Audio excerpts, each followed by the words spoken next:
आज है 17 अप्रैल और आज है रामनवमी। आप सभी को रामनवमी की हार्दिक शुभकामनाएं।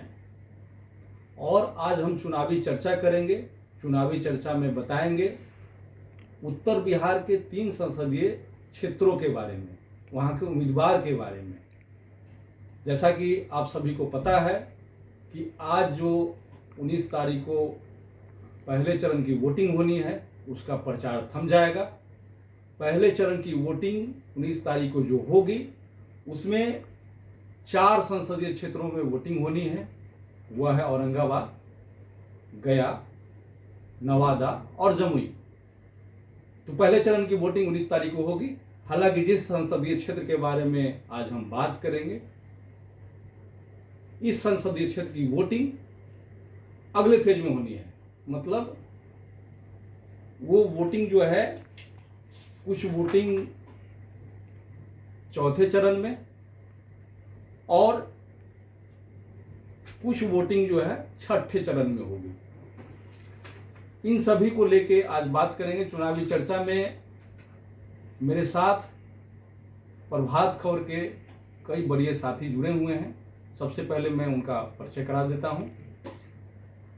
मेरे ठीक दाहिनी ओर प्रेमांशु शेखर जी हैं।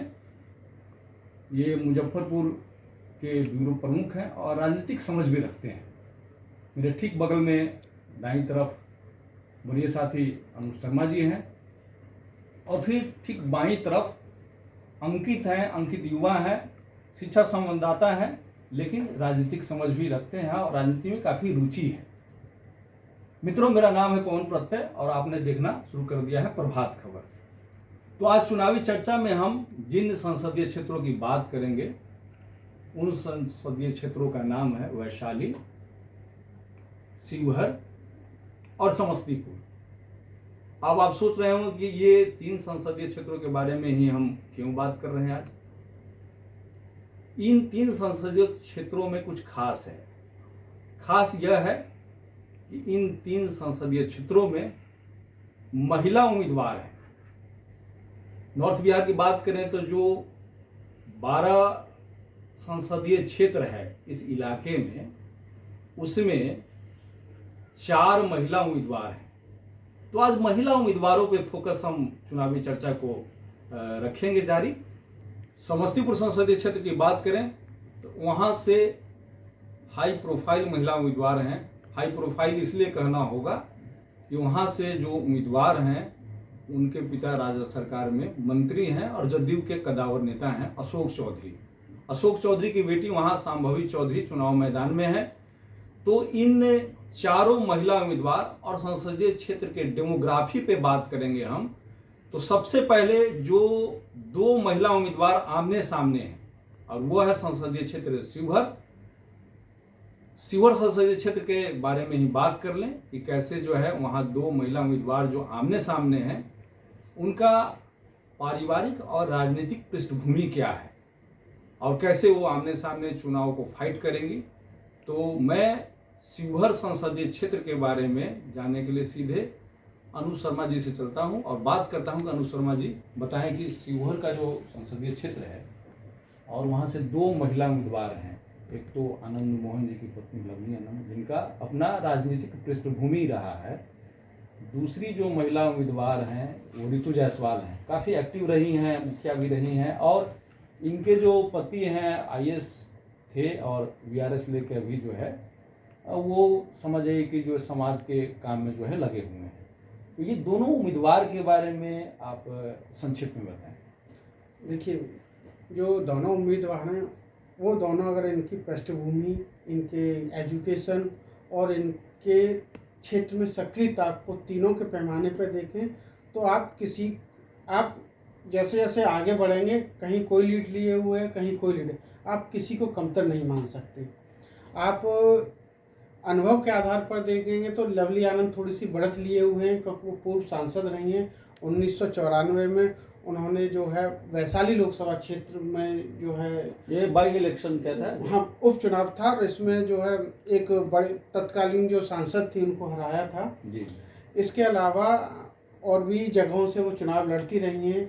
पिछला 2020 का जो विधानसभा का चुनाव लड़ा था, हालांकि वो हार गई थी, लेकिन उनके अगर राजनीतिक चुनावी अनुभव को देखें तो वो ऋतु जायसवाल से काफ़ी आगे हैं। जी। एजुकेशन की बात करें तो ग्रेजुएट हैं, ऋतु जायसवाल भी ग्रेजुएट हैं। और एक चीज़ है कि ऋतु जायसवाल अपनी इमेज पर आगे बढ़ रही हैं। वो एक हाई प्रोफाइल परिवार में रही, उनके पति आईए ब्यूरोक्रेट रहे, उसके बावजूद उन्होंने एक पंचायत को चुना, उसमें वो मुखिया रही और उन्होंने अपने काम से देश तक जो है, वो भले ही वो मुखिया थी लेकिन उनकी पहचान पूरे भारत एक फलक तक गई, अवार्ड वगैरह भी जो है कई सम्मानों से वो नवाजी जा चुकी हैं। और हाल ही में अगर उनकी सीधी सक्रियता, राजनीतिक सक्रियता की बात करें तो राजद में वो शामिल सदस्य बनी, प्रवक्ता बनी और आज वो महिला प्रकोष्ठ की अध्यक्ष हुई। चुनाव भी ये और विधानसभा का चुनाव लड़ी थी, वो परिहार विधानसभा क्षेत्र था और 1500 कुछ वोटों से जीती थी। हालांकि उस समय तमाम बातें कही थी उनकी हार जीत को, लेकिन 1500 विधानसभा का चुनाव 1500 वोटों से हारना उनकी एक शक्ति को ही प्रदर्शित करता है। इसके अलावा ये लवली आनंद ने उनका वोट बैंक भले ही, उनकी कास्ट का वोट बैंक भले ही कम हो, लेकिन शिवहर लोकसभा सीट में उनका परिवार का जो छवि है, मतलब शिवहर, एक कहा जाता है आम भाषा में, अतिशयोक्ति न माना जाए इसे, कि शिवहर और आनंद परिवार एक दूसरे का पूरक माना जाता है, उसका राजनीतिक में दखल है। देखिए, लेकिन इस बात में हम ये कहेंगे कि कैसे शिवहर में जो महागठबंधन के उम्मीदवार को लेकर काफ़ी जद्दोजहद चला, और आप ये जान लें कि बीजेपी जो है वहाँ से रमा देवी थी, रमा देवी का टिकट काटा गया। उसके बाद जो है, जो आप बोलते हैं कि जो वोट बैंक की बात होती है, और इसमें कहीं कोई लाग लपेट की बात नहीं है। जो चुनाव का आज का ट्रेंड है उसमें जो जातीय समीकरण है, उस आधार पर जो है वो कैंडिडेट को भी ये किया जाता है। तो वेस्ट वर्ग का जो इस तरह का ये है, तो कहीं ना कहीं जो सिलेक्शन वहाँ किया गया है उसको आधार माना गया है इस तरह से। इस पर और विस्तार से जानेंगे, लेकिन इससे पहले हम समस्तीपुर के बारे में जान लेते हैं। समस्तीपुर, चूँकि समस्तीपुर संसदीय क्षेत्र में अभी महागठबंधन के उम्मीदवार तय नहीं हुए हैं, और यह भी एक बड़ा रोचक है। बल्कि वहाँ भी नहीं हुए, मुजफ्फरपुर जो संसदीय क्षेत्र है वहाँ भी अभी तय नहीं किया गया है। समस्तीपुर में जो चर्चा है, जब तक वो टिकट फाइनल नहीं हो जाए और सिंबल जो जिसको कहेंगे कि वो जो पीले लिफाफे में कैंडिडेट के हाथ में न मिल जाए, तब तक कंफर्म बोल पाना जो है वो गलत होगा। लेकिन जो चर्चा है उस पर हम अगर कहें, उस पर जो अगर बात करें हम, तो वहाँ से भी जो चर्चा है, अभी तक जो चर्चा है, महेश्वर हजारी के पुत्र सन्नी हजारी का नाम जो है सामने आ रहा है, और कांग्रेस के वो टिकट पे जो चुनाव लड़ेंगे। तो निश्चित रूप से अगर ये उनको टिकट मिल गया तो यह भी सीट हाई प्रोफाइल हो जाएगी, क्योंकि ये सीट जो है दोनों तरफ से जो राज्य सरकार में मंत्री हैं और कदावर नेता हैं दोनों, तो उनके दोनों संतान जो है आपस में आमने सामने जो है चुनाव लड़ेंगे। समस्तीपुर संसदीय क्षेत्र में अभी चूंकि शांभवी चौधरी का ही नाम जो है डिक्लेयर है, और वो जो है रामविलास आर से जो है चुनाव लड़ रही है, रामबाला लोजपा आर से जो चुनाव लड़ रही है। तो हम जो है अंकित से जानेंगे कि अंकित वहाँ क्या है, शांभवी के बारे में, शांभवी की शैक्षणिक योग्यता के बारे में। शांभवी का संभवतः ये पहला ही जो है चुनाव का ये है, और हाल के दिनों में जो वो दौरा भी कर रही है। तो आप उनके बारे में, उनके पति के बारे में कुछ बताएं। जी बिल्कुल। शांभवी चौधरी जो इस बार पहली बार सबसे कम उम्र के सांसद प्रत्याशी के रूप में समस्तीपुर लोकसभा क्षेत्र सीट से जो है आई हैं। और इनका पॉलिटिकल बैकग्राउंड तो नहीं रहा है। इनके जो पिताजी हैं अशोक चौधरी, वे मंत्री हैं, और इनके दादाजी महावीर चौधरी वे 9 बार विधायक रहे हैं। तो कहीं ना कहीं एक पॉलिटिकल बैकग्राउंड जो है इनके परिवार का रहा है। स्वास्थ्य मंत्री भी रहे हैं, और पहली बार चूंकि ये सामने उतरी हैं। और इनके ससुर जो हैं आचार्य किशोर कुणाल, वे महावीर मंदिर न्यास के सचिव भी हैं। तो कहीं ना कहीं एक मतलब अच्छे परिवार से ये बिलोंग कर रही हैं, और इनके सामने अभी महागठबंधन के उम्मीदवार तय नहीं है। ऐसे में इन्होंने अपना जो प्रचार शुरू किया है। संभवी की बात करें तो संभवी की शिक्षा दीक्षा दिल्ली विश्वविद्यालय के श्री राम लेडी कॉलेज से इन्होंने स्नातक किया है और पीजी की पढ़ाई इन्होंने दिल्ली स्कूल ऑफ इकोनॉमिक्स से समाजशास्त्र से की है। वर्तमान में ये पीएचडी कर रही हैं। एक पढ़ी लिखी उम्मीदवार के रूप में ये एमआईटी से पीएचडी कर रही हैं। एक पढ़ी लिखी और शिक्षित उम्मीदवार के रूप में और सबसे कम उम्र के युवा प्रत्याशी के रूप में सामने हैं और इनके सामने अभी संभावित है कि सन्नी हजारी उम्मीदवार हो सकते हैं, लेकिन उनका नाम अभी तय नहीं हुआ है। और समस्तीपुर की आबादी की बात करें तो लगभग 50 लाख की आबादी है और मतलब जो वोटर्स हैं वो 15 से 20 लाख के आसपास हो सकते हैं यहाँ पे। तो ऐसे में एक जोरदार मुकाबला यहाँ देखने को मिल सकता है समस्तीपुर लोकसभा सीट से। चूंकि आप समस्तीपुर से ताल्लुकात रखते हैं अंकित जी, आपका गृह जिला है और गृह जिला अपनी माटी से सबको मोह रहता है, कहीं कोई लाग लपेट में नहीं और न कोई राजनीति को लेके हम बोलते हैं। एक ऐसा कोई मुद्दा जो आपको लगता हो, जैसे देखिए समस्तीपुर का इलाका जो है, कैसे वहाँ सेंट्रल यूनिवर्सिटी कृषि विश्वविद्यालय जो है, राजेंद्र कृषि विश्वविद्यालय है, रेलवे को लेके भी काफ़ी वहाँ काम हुआ, लेकिन ऐसा एक आपको लगता हो, क्योंकि आप यूथ हैं, बहुत अच्छे जर्नलिस्ट हैं और गहनता से आप देखते हैं, जब आप घर जाते हैं उस इलाके को जाते हैं तो आपके मन में कोई ऐसा सवाल होता हो कि इस तरह से कुछ होता है इस इलाके में तो ये बेहतर होता है इलाका जो है। सर समस्तीपुर का जो क्षेत्र है यह इंडस्ट्रियल रूप से काफी समृद्ध रहा है पहले में। जैसे एक पेपर मिल था, अशोक पेपर मिल, अभी सीमेंट फैक्ट्री का भी जो है वहाँ ये हुआ। और दूसरा यहाँ पे चीनी मिल एक मुक्तापुर में था, ये बंद हो गया। वर्तमान में हसनपुर इलाके का चीनी मिल चालू है, लेकिन मतलब इंडस्ट्रियल डेवलपमेंट में समस्तीपुर कहीं कहीं पीछे छूट रहा है। तो हमको लगता है कि युवाओं का जो है, चूंकि जो युवा पलायन कर जाते हैं बाहर, उनको अपने ही जिले में, अपने ही लोकसभा क्षेत्र में अगर रोजगार मिले तो यह सबसे बड़ी बात होगी और इंडस्ट्रियल रूप से डेवलपमेंट करने की जरूरत है समस्तीपुर क्षेत्र में। सही बात है। देखिए समस्तीपुर जो संसदीय क्षेत्र है, वहाँ से जीते कोई हारे कोई, उससे हम लोगों को मतलब नहीं है, लेकिन यह मुद्दा है, उसको निश्चित रूप से जो है पूरा करना चाहिए। जब जो है 4 जून को जब रिजल्ट आएगा उसके बाद ही पता चलेगा। अब हम चलते हैं वैशाली संसदीय क्षेत्र। वैशाली संसदीय क्षेत्र से यहाँ बीना देवी उम्मीदवार हैं, सांसद भी रही हैं और इनके पति का भी एक अपना राजनीतिक कद है जो है। और ये बीना देवी के सामने जो है महागठबंधन के उम्मीदवार मुन्ना शुक्ला हैं, इनकी भी राजनीतिक अपनी पृष्ठभूमि रही है और पारिवारिक भी पृष्ठभूमि है। मुजफ्फरपुर का जो इलाका है उसमें भी, और जो लालगंज का इलाका है जहाँ इनका पुश्तैनी घर है, वहाँ से भी जो है इनका एक अच्छा सामाजिक सरोकार रहा है।